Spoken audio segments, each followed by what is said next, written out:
മലപ്പുറം തിരൂരിൽ 18 വർഷമായി കാലിൽ അണിഞ്ഞ മോതിരം അഴിക്കാൻ സഹായിച്ച ഫയർഫോഴ്സ്. തമിഴ്നാട് സ്വദേശി സെൽവിയുടെ മോതിരമാണ് ഊരാൻ കഴിയാതെ കുടുങ്ങിയത്. മോതിരം ഊരാൻ കഴിയാതെ വിരൽ ദ്രവിച്ച നിലയിലായിരുന്നു.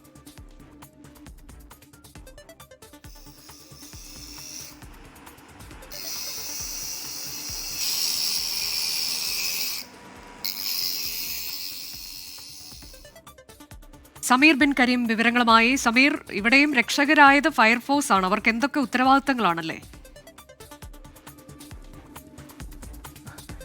അതേ അനുജ, പക്ഷെ എല്ലായ്പ്പോഴും അവർ ഓടിയെത്തുന്നു എന്നുള്ളതും ശ്രദ്ധേയം തന്നെയാണ്.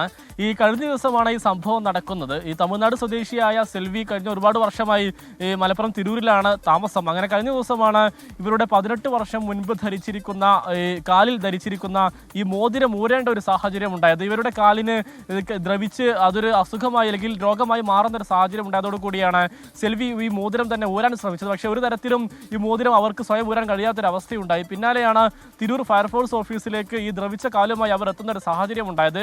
പിന്നാലെ ഫയർഫോഴ്സ് ഉദ്യോഗസ്ഥർ ഈ കട്ടർ ഉപയോഗിച്ചുകൊണ്ട് മോതിരം അതീവ സുരക്ഷിതത്തോടു കൂടി കട്ട് ചെയ്തുകൊണ്ട് നീക്കി എന്നുള്ളതാണ് ഏറ്റവും പ്രധാനപ്പെട്ട കാര്യം. പിന്നീട് ആശുപത്രിയിലെത്തി ഇവർ ചികിത്സ തേടുകയും ചെയ്തു. കാലിന് നിലവിൽ ഡ്രസ്സ് ചെയ്ത് സുഖം പ്രാപിച്ച് വരികയാണ്.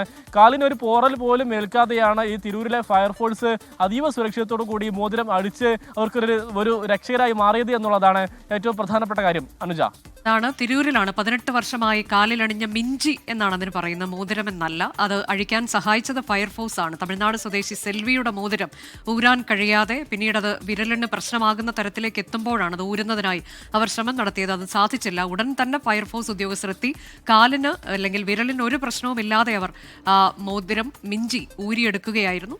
എന്നാൽ ഇത്രയും കാലം ഇത് കാലിൽ ധരിച്ചതിന്റെ പ്രശ്നങ്ങൾ വിരലിനുണ്ട് എന്നുള്ളതാണ്. സമീർ ബിൻ കരീമാണ് വിവരങ്ങൾ നൽകിയത്.